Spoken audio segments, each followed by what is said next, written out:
આપણે રોજ બેડી ગેટ પાસેથી પસાર થાય છીએ, પણ શું તમે ક્યારે વિચાર્યું છે કે આ નામ બેડી ગેટ કેમ પડ્યું? શું આ કોઈ વ્યક્તિનું નામ હતું કે આના પાછળ કોઈ બીજી જ સ્ટોરી છે? હકીકતમાં બેડી ગેટનું નામ પડ્યું બેડી પોર્ટ ઉપરથી.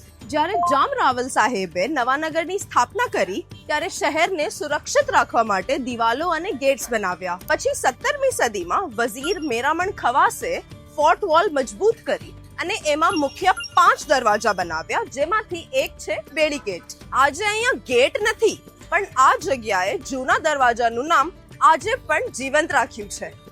એક સમયે બેડી પોર્ટ નવાનગરનું સૌથી મહત્વપૂર્ણ પોર્ટ હતું.